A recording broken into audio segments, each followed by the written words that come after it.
All right, guys. Today we'll start, not start, we'll continue with the cost of capital chapter. We'll continue with the cost of capital chapter, and this chapter we talk about capital structure called debt equity mix. Now, in debt equity mix, we have seen we have different types of debt, different types of equity. So whatever the equity shareholder earns, उसके लिए income है, company की cost है, and hence the chapter name computation of cost of capital called overall cost of capital. Computation of cost of capital called overall cost of capital. Now, based on that, हम अपने कुछ question start करते हैं आज. Illustration 5.1.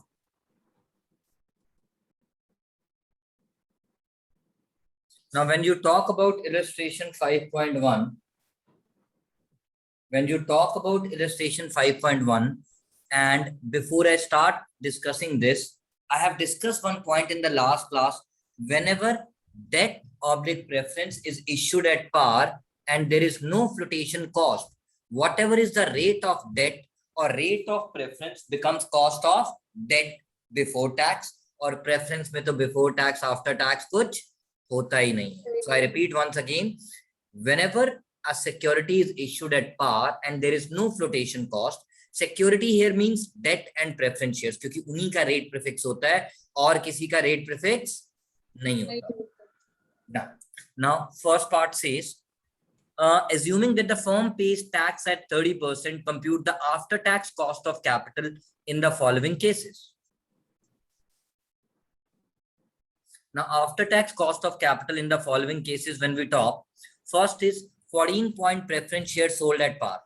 सबसे पहले तो मुझे ये जज करना है कि ये redeemable preference shares हैं या irredeemable. यार उसने उसकी लाइफ तो बताई नहीं, तो it means they are irredeemable. Thank you. In case of irredeemable, whenever preference is issued at par and there is no flotation cost, whatever is the rate becomes it cost of preference. All right. Then आज मैंने लिखते वक्त लिख दिया cost of preference before tax 14.5. आज मैंने लिखते वक्त लिख दिया cost of preference before tax 14.5, और आपको समझाने के लिए लिख दिया cost of preference after tax also 14.5. कि टैक्स का इसमें कोई काम नहीं है क्योंकि डिविडेंड दिया जाता है टैक्स के बाद. That's why cost of preference before tax और after tax कुछ नहीं होता, simply cost of preference होता है. Simply cost of preference. So far so good. Lock कर दूं बेटा? कर दिया. Yes sir.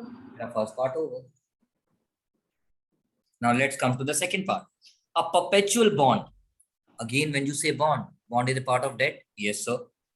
Coupon rate 13.5%, but bond is a part of debt, not a part of preference. Bond is a part of debt, not a part of preference. Again, bond का उसने life नहीं दिया. Irredeemable. So whenever bond called debt is issued at par and there is no flotation cost. अब बोलूंगा, क्या बोलूंगा मेरा बेटा? Rate of interest becomes cost of debt before tax. और जब भी टैक्स रेट दिया है हमें क्वेश्चन में क्या कैलकुलेट करके आना है? After tax cost of capital. Sir preference में क्यों नहीं किया? क्योंकि प्रेफरेंस डिविडेंड दिया जाता है टैक्स के बाद.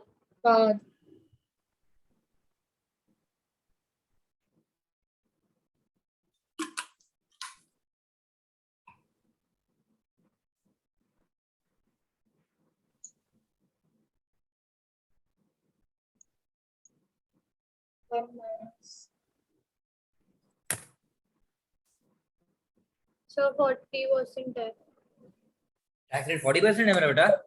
30%. ओ लड़की क्या बोलती है तू? लड़की अक्षता तू ग्रेडेड इलस्ट्रेशंस दे, तू एग्जांपल्स दे. बेटा हम एग्जांपल्स नहीं करते, वो समझाने के लिए होते हैं, हम तो सीधा ग्रेडेड इलस्ट्रेशन करते हैं मेरा बेटा.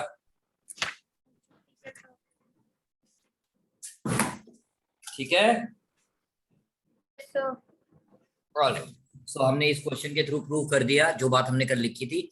Whenever debt is issued at par and there is no flotation cost, whatever is the rate of interest becomes cost of debt before tax and into fine minus tax जब हम कर देते हैं, याद है ना फॉर्मूला बच्चों जो Yes, sir. टाइप कर लिया था, इनटू, अदरवाइज नहीं याद तो प्लीज फॉर्मूला की लिस्ट खोल के बैठ जाओ, आपके पास होनी चाहिए जो लास्ट क्लास में लिखी। Now let's go to the third part. Third part says a 10 year, a 10 year, a 10 year, मतलब लाइफ दे रखी है। So we are going to deal with a redeemable kind of a thing, we are going to deal with a redeemable kind of a thing. A 10-year 8% rupees 1000 per bond sold at rupees 950, sold at rupees 950. पहली बात, ये cost of date निकालनी है, हाँ, क्योंकि bond हमारा date होता है और हमारा cost of debt after tax का फॉर्मूला होता है, अगर आप कॉपी देखेंगे तो interest into 1 minus Tax. Plus RV minus NP upon life. NP बोलो बीओ बोलो, एक ही बात है, divided by Life. Whole divided by RB plus NP upon life. into 100. All right. Yes, And sir. interest is always calculated on face value if they are fully paid up, unless and until question says otherwise, and irrespective of the fact whether the debt is issued at par, discount, or premium. Irrespective of the fact whether the debt is issued at par, discount, or Premium. now 1000 का 8% कितना हो गया बेटा? 80 into 1 minus 0.3. उसके बाद plus, जल्दी मत करना प्लीज, ध्यान देना मेरी बातों पे, पर bond sold at par, sold at par means issued, sorry, sold at 950 मतलब issued at discount. Yes, sir. और नेट प्रोसीड का मेरे बच्चों फॉर्मूला क्या था? Issue price minus, Flotation cost. और इस क्वेश्चन में फ्लोटेशन कॉस्ट की बात नहीं है. और आपने उसे कितने पे इश्यू किया है? 950. आपका नेट प्रोसीड्स कितना हो गया? 950. मैंने अपने मन में बोला 950 माइनस 0, समझ गए ना माइनस 0 क्यों बोला बेटा? Yes, sir. नेट प्रोसीड का फॉर्मूला अप्लाई कर लिया पुत्र अपने दिमाग में। उसके बाद इसने ये तो बताया नहीं whether they are redeemable at par, discount और प्रीमियम, और ये तो बचपन से सीखा था। इफ क्वेश्चन इज बर्फी यानी silent, whether they are issued or they are redeemed, it is assumed to be at par, और उसकी par वैल्यू और फेस वैल्यू कितनी है? 1000. लाइफ कितनी है? 10.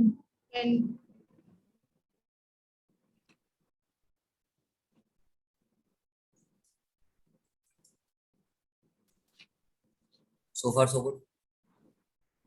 Yes, sir. लॉक कर दूं? कर दिया। लॉक कर दूं?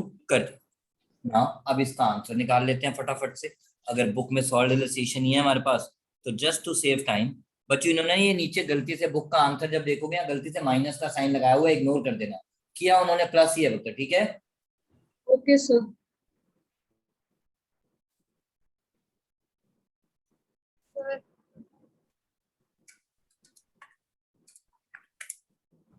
So my answer comes out to 6.26 approximately. So all about the first three parts, we did two kinds of a problem, whether it was debt or it was preference. Our first target is to identify whether they are redeemable or Irredeemable. now. Can we go to part number 4 मेरा बेटा? Yes sir. Can I go further? आपको किसी को कुछ लिखना था या वो क्या गाना गाते ना, तेरी फोटो को, मेरी नहीं बेटा, बोर्ड की फोटो फाटो लेनी है तो ले लो।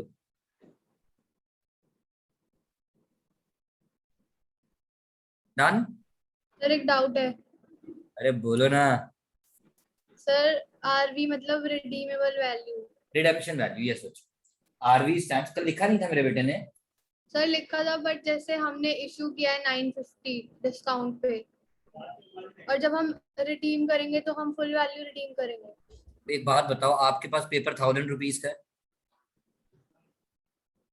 मैंने आपको 1000 रुपीज, देखो मैंने आपसे 950 दिए, मैं कंपनी हूँ, बोले तो भूत, मैंने आपको 950 वाला पेपर दिया?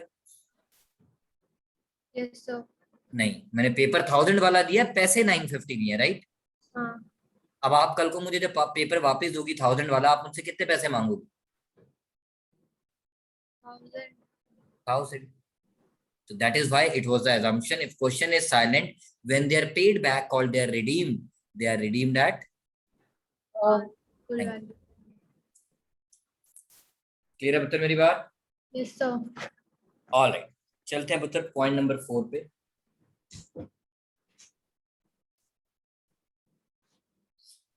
अब कॉमन शेयर्स भी लिख सकता है और इक्विटी शेयर को वो कॉमन भी लिख सकता है और प्रेफरेंस शेयर्स को वो प्रेफर्ड स्टॉक भी लिख सकता है। इक्विटी शेयर्स को कॉमन स्टॉक बोला जाता है, प्रेफरेंस शेयर्स को प्रेफर्ड स्टॉक बोला जाता है। Now a common share selling at A market price of 120, market price of 120, P0 अपनी फॉर्मूला के लिए खोल के बैठना। P0 की फुल फॉर्म थी market price of A share today, थी ना बेटा? Yes, sir. कितना है बेटा? 120। मैंने -0 क्यों लिखा? Less flotation cost. Yes, sir. Okay. And paying a current dividend. When you से करंट, यानी आप डिविडेंड अभी दे रहे हो या 1 साल बाद दोगे? अभी. अभी मतलब D0, क्योंकि D1 का मतलब होता है dividend to be paid at the end of period 1। So far so good, lock कर दूं बेटा? Yes, sir. So far so good, lock कर दूं मेरा बेटा? Yes, sir. कर दी। Which is expected to grow at a rate of 8% यानी growth is, growth rate. इसका मतलब आज आप कौन से वाला फॉर्मूला लगाओगे सर? वो जो हमने फॉर्मूला लिखा था based on dividend per share with constant growth, D1 upon P0 plus G। Yes. तो P1 निकालना है. अरे बड़ा आसान है मेरा बेटा, D1 निकालना, D0 इंटू 1 प्लस G. और देखो ये कहने को फॉर्मूला है, सिंपल बोलो ना यार। 9 रुपए का डिविडेंड है, 8% का ग्रोथ हुआ यानी 72 पैसा, तो न्यू डिविडेंड 9 रुपीज 72 पैसा। ये तो बस टीचर को खुश करने के लिए लिखते हो आप ऐसे, राइट पुत्र? Yes, sir.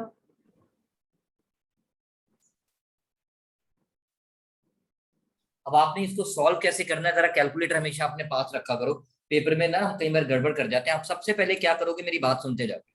9.72 divided by 120 plus 0.08, आपके पास आ गया 0.161। Yes, sir. अब इंटू 100 कर दो, क्योंकि परसेंटेज में आंसर देना है ना मेरे बेटे को।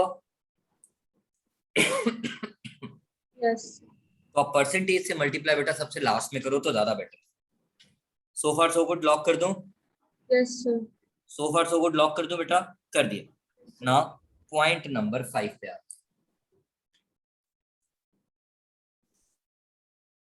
14% preference shares issued at 5% premium, redeemable at par after 6 years। यानी फिर से कौन सा क्वेश्चन हो गया? Redeemable. और ये प्रेफरेंस शेयर्स हैं बच्चों। सो कॉस्ट ऑफ प्रेफरेंस का मैंने आपको अभी तक एक ही फॉर्मूला सिखाया, आज करवाऊंगा भी एक। बुक में 2 मेथड से किया हुआ है, वो दूसरा मेथड संजया अक्षिता अपनी कॉपी पे पेंडिंग लिख लेगी। To be done after capital budgeting, ऐसे लिख लेना बेटा। क्या लिखोगे? To be done After capital. तो लिख लो बच्चों। Fifth part of illustration 5.1, alternative method to be done after capital budgeting, ताकि मुझे याद रहे, मैं भूल ना जाऊं। ओके, कॉस्ट ऑफ प्रेफरेंस का हमारा फॉर्मूला होता है, इंटरेस्ट की जगह यहाँ क्या आ जाता है? Preference dividend plus redemption value minus net proceed divided by life whole divided by redemption value plus net proceeds divided by 2 into 100। So far so good? Yes, sir. Okay, अब आराम से। शेयर की फेस वैल्यू 100 रुपए है, तो dividend हमेशा किस पे निकलेगा? Face value. Thank you. irrespective of the fact whether they are issued at par, discount और प्रीमियम। लेकिन आज एक बात अपने बच्चों से हाथ जोड़ के बोलना चाहूंगा, मैं कभी भी ना फेस वैल्यू नहीं बोलता, मैं हमेशा बोलता हूँ पेड अप वैल्यू। सर ऐसा क्यों? सर ऐसा क्यों? सर ऐसा क्यों?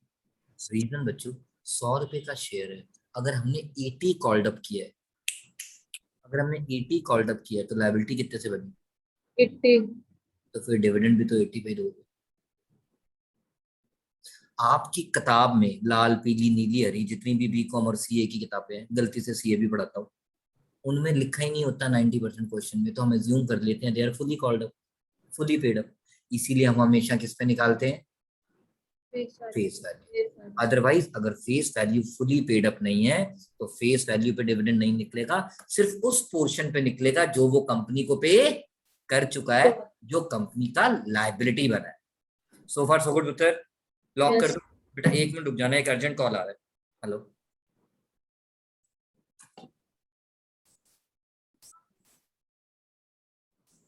ऑलराइट, तो हमने ये फॉर्मूला लिख लिया। अक्षिता, हम यही बात कर रहे थे बेटा, देखो आज अक्षिता बोल रहा हूँ।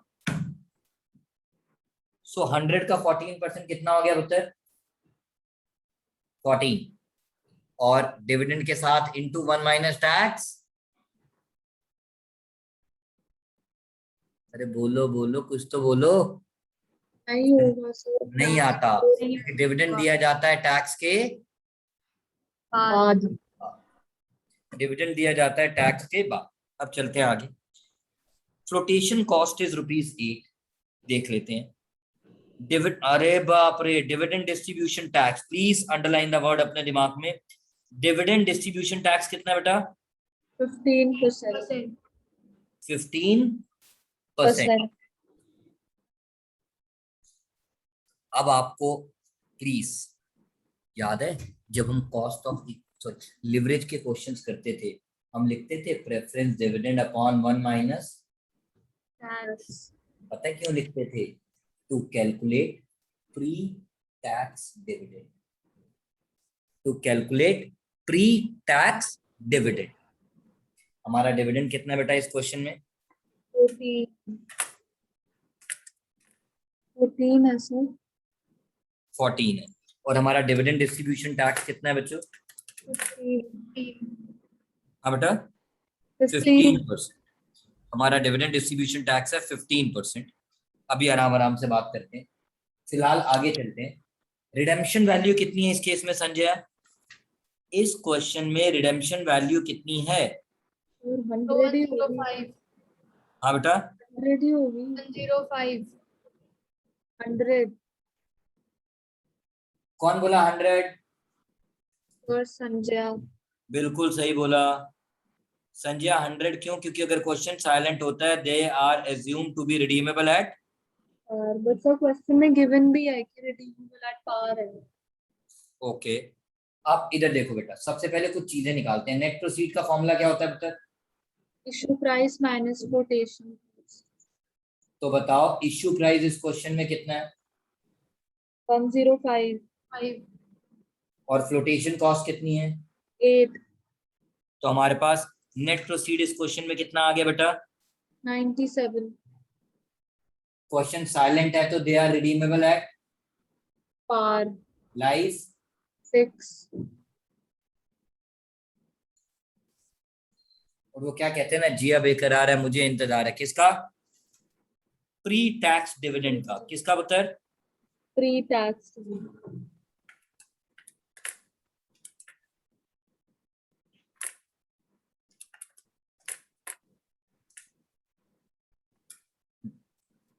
ना, ये हमारा फॉर्मूला था प्री टैक्स डिविडेंड, और यहाँ पे ये टैक्स रेट कौन सा होता था?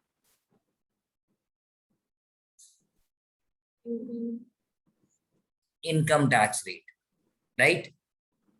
Yes sir. अगर नहीं याद तो मैं दोबारा बता रहा हूँ बच्चों। लेकिन अब जब आप यहाँ पे प्रेफरेंस डिविडेंड निकालना चाहते हो, मैं बनिए की तरह एक छोटी सी बात बताऊंगा आपको, प्लीज ध्यान से सुनना, नहीं समझ आया 1000 बारी पूछ लेना। 2 एग्जांपल लूंगा, एक में अक्षिता को प्रेफरेंस शेयर होल्डर बना रहा हूं और एक में संजय को प्रेफरेंस शेयर होल्डर बना रहा हूं। क्लियर बेटा मेरी बात? Now begin with Sanjay. Sanjay, मैंने आपको डिविडेंड देना है 14 रुपए। Yes sir. मेरा एक्सपेंस कंपनी का आपकी इनकम है. उस पे आपको गवर्नमेंट को क्या देना है? टैक्स. और मान लो आपके पास तो 10 लाख से भी ऊपर डिविडेंड। सर 10 लाख क्यों बोल रहे हो? क्योंकि बेटा इनकम टैक्स रूल अप्लाई करना है ना थोड़ा सा, इसलिए आपको उस पे डिविडेंड खुद देना है, तो कंपनी को तो डिविडेंड देने की जरूरत नहीं है. नहीं है। तो कंपनी को आप जैसे केस में प्रेफरेंस डिविडेंड की कॉस्ट कितनी पड़ी? 14 रुपए। Yes, sir. Now Akshita, Akshita yes sir. मैंने आपको भी 14 रुपए डिविडेंड देना है, बट इस डिविडेंड पे जो डिविडेंड डिस्ट्रीब्यूशन टैक्स लगता है वो आपको नहीं, कंपनी को देना है। वो किसको देना है? कंपनी को। सो प्रेफरेंस डिविडेंड कितना है बेटा? 14. कैसे आया? 14% ऑफ 100। Yes sir. अब इस पे कंपनी को और क्या देना पड़ेगा? डिस्ट्रीब्यूशन टैक्स कितना percent? 15। Which is 2.1, which is 2.1। 2.1। तो टोटल कितना आ गया? 16.1। टोटल कितना आ गया? 3.1।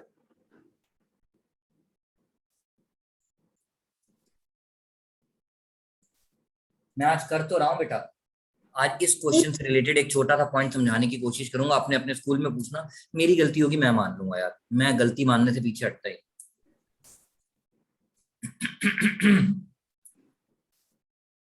अभी मैं इस क्वेश्चन को सॉल्व करता हूं, यहां तक कोई डाउट अक्षिता? No sir. तो हमने जब इसको सॉल्व किया, मैंने कैलकुलेशन का टाइम सेव कर लिया, बुक से चीटिंग मार ली बेटा। इसको सॉल्व कर कुर के कर करा के मर मरा के हमारे पास आंसर आ गया 16.85। हमारे पास आंसर आ गया पुत्र 16.85। आपको कुछ लिखना है तो एक बार आप लिख लो, आपको कुछ लिखना है तो एक बार आप लिख लो। क्वेश्चन भी मैंने शेयर कर दिया है, आंसर भी मैंने शेयर कर दिया है, बट इस पार्ट से रिलेटेड मैं एक छोटी सी बात बताना चाहता हूँ। वो क्या कहते हैं ना, क्या करूं लेडीज मैं हूं आदत से मैं।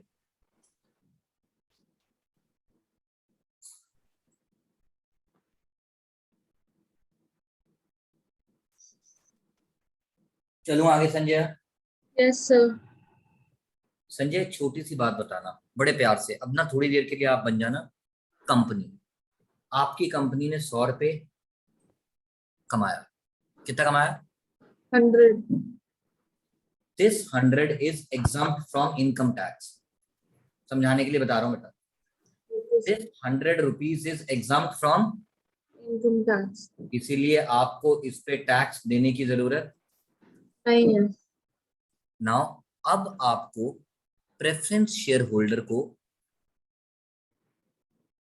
डिविडेंड देना है। कितना? Yes, sir. कितना डिविडेंड देना है? 14. 14 rupees. लेट से 20 रुपए, लेट से 20 रुपए, उस एग्जाम्पल से अलग कर रहा हूं। लेट से 20 रुपए, 20 रुपए का डिविडेंड, चलो इसको भी हटा। लेट से कंपनी ने आपको प्रेफरेंस डिविडेंड दिया 20 रुपए, 100 रुपए ही लगा दो।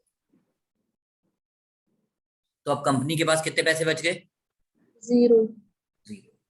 अब बड़े प्यार से सुनना, जो मैं बोल रहा हूं 2 बार ही बोलूंगा, नहीं समझ आया पूछ लेना। 100 रुपए का डिविडेंड देने के लिए कंपनी को कमाना भी कितना पड़ा? 100. Thank you. Take another example. 100 रुपए, टैक्स 30 रुपए, बचा कितना? 70 रुपए। प्रेफरेंस डिविडेंड कितना देना है? 100। Let's say 70। अब एग्जांपल चेंज कर लिया, इस बार 70 रुपए का डिविडेंड देने के लिए कितना कमाना पड़ा? 100. तो कहना है से, इधर देखना बेटा, preference dividend upon 1 minus tax, 70 upon 1 minus 0.3 called pre tax dividend. Yes, sir. ये बात क्लियर है? Yes, sir. अब एक बार और बोल रहा हूं, 100 रुपए कमाने पड़ेंगे 70 रुपए का डिविडेंड देने के लिए। Yes, sir. सिमिलरली अगर मैंने आपको 14 रुपए का डिविडेंड देना है, आपको जो डिविडेंड दिया गया वो डिविडेंड टैक्स के बाद दिया गया, right? Yes, sir. I repeat, आपको जो डिविडेंड दिया गया वो टैक्स के बाद दिया गया. कंपनी ने प्रॉफिट कमाया, उस पर इनकम टैक्स भी दे दिया, उसके बाद डिविडेंड डिस्ट्रीब्यूशन टैक्स भी दे दिया, उसके बाद जो पैसा बचा वो आपको डिविडेंड दिया। यानी अगर कंपनी ने आपको डिविडेंड देना है, कितना मुझे नहीं पता, डिविडेंड देने के लिए पहले उन्हें कितना प्रॉफिट अर्न करना पड़ेगा, एक्स अमाउंट, उस एक्स पे उनको क्या देना पड़ेगा, 15% का dividend distribution tax. Yes, sir. उसके बाद जो पैसे बचेंगे वो 14 रुपए होने चाहिए ना यार। देखो मैं कंपनी हूं, मैंने प्रॉफिट कमाया, उस प्रॉफिट पे गवर्नमेंट को पहले टैक्स दूंगा। मैंने Yes. प्रॉफिट कितना कमाया मुझे नहीं पता, मुझे इस क्वेश्चन में क्या पता है, मैंने डिविडेंड कितना देना है, बट मुझे ये तो पता ही नहीं कि डिविडेंड देने के लिए कमाना कितना है। तो let the amount to be earned by me is X. और उस पे डिविडेंड डिस्ट्रीब्यूशन टैक्स लेट से लग गया 15%। सो अगर x निकालना चाहूं तो x कितना आएगा, इंटू 100 अपॉन 15. यानी 14 अपॉन 100 अपॉन 15 नहीं आएगा लल्लू, 85 आएगा। इसको कह सकता हूं into 100 upon sorry into 14 upon 0.85. Yes. यानी 14 अपॉन 1 माइनस 0.15। मैं क्या कहना चाह रहा था अक्षिता, दैट कंपनी को 16 रुपए 10 पैसे अर्न नहीं करने पड़ेंगे, जो हमने सीधा डिविडेंड के ऊपर ही टैक्स कैलकुलेट कर दिया। Yes. हमने तो जो अमाउंट कमाया उस पे टैक्स देने के बाद फाइनल डिविडेंड आपको दिया गया। ये मेरी इंटरप्रिटेशन है, मैं गलत भी हो सकता हूँ। क्लियर है बेटा मेरी बात? बट यस, ये आपकी अंडरस्टैंडिंग के लिए, कल को आप एमबीए करते हैं या कोई भी चीज करते हैं या कॉर्पोरेट वर्ल्ड में जाते हैं, वहां आपको ये चीज देखने को मिलती है। मेरे बहुत बच्चों को मिली है और पास में मुझे 1-2 बारी फोन भी आया, मैसेज भी आया, सीरियसली झूठ नहीं बोल रहा, कि sir yes the concept which you taught reminded me at my practice time when I started doing a job कि this was the difference. So मेरा ये मानना है, मैं गलत भी हो सकता हूँ बच्चों, कि डिविडेंड टैक्स डिविडेंड पे थोड़ी लगेगा, वो तो उस अमाउंट पे लगेगा जिसपे मुझे टैक्स देना है, उसके बाद मैं उसको माइनस करके लिखूंगा ना। बट यस, फॉर बी का मानर्स जो डिविडेंड है आप डायरेक्टली उसी पे क्या कैलकुलेट कर दोगे, Tax. To get pre tax dividend. But otherwise जब भी आपको प्री टैक्स की फिगर निकालनी होगी तो कहने से आपका फॉर्मूला रहेगा preference dividend upon 1 minus tax. Tax. Tax income tax है तो इनकम टैक्स के साथ कर देंगे, डिविडेंड डिस्ट्रीब्यूशन टैक्स है तो डिविडेंड डिस्ट्रीब्यूशन टैक्स के साथ कर देंगे। Now is this clear Akshita? Yes, sir. अब चलते हैं बच्चों नेक्स्ट पार्ट पे। ये पार्ट यहाँ से कुछ लिखना तो नहीं है बेटा? हाँ लिख लिया sir. यहाँ से पुत्र Yes, sir. चलो आगे। Yes, sir. Okay now six part पढ़ते हैं। Debenture redeemable after 5 years, flotation cost 5%, use both methods. Again 6 part का भी सेकंड मेथड पेंडिंग कर देंगे। गाइस एक बात याद रखना, अगर मैं तब लिखवाना भूल गया था तो अपनी फॉर्मूला की लिस्ट में ऐड कर लेना। Flotation cost is always calculated as a percentage of issue price unless and until question says otherwise. अभी तो ये proof लिखना है. हाँ बेटा ये सर आप ये क्वेश्चन के रेफरेंस में बता रहे हैं. नहीं बच्चों, ये कॉन्सेप्ट के रेफरेंस में बता रहा हूँ, जहां कॉन्सेप्ट लिखा था वहीं लिखना। Flotation cost is always calculated as a percentage of issue price unless and until question says otherwise. ठीक है, अब हमने cost of debt after tax निकालना है। हमारा फॉर्मूला क्या होता है बच्चों, कॉपी पे देखो, interest into 1 minus plus redemption value minus, बोलो बेटा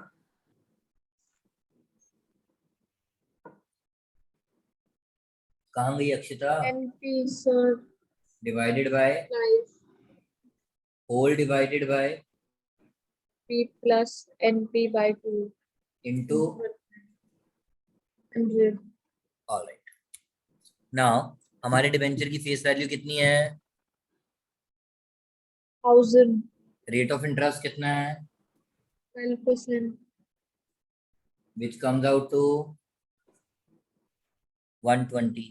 टैक्स रेट कितना है? 50%. 30%. कोई 0.3 हो गया। रिडीमेबल वैल्यू कितनी है? Redeemable at 1000 thank you. अगर नहीं भी लिखा होता तब भी they are assume to be redeemable at par minus flotation cost 5%. 5% किसका? Issue price इश्यू प्राइस कितना है? 1000.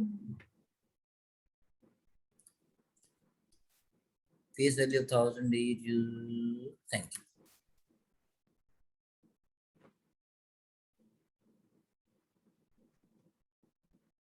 सो हाँ बेटा।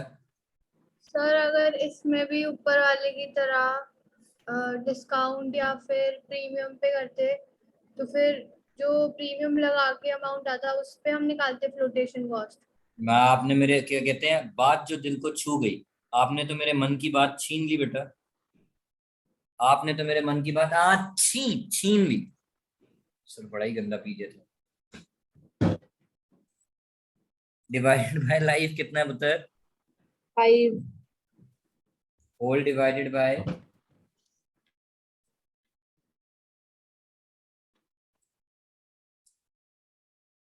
अब ये कितना आंसर आ गया? 120 का 70% 84, 50 by 5 10 upon 9 75 200।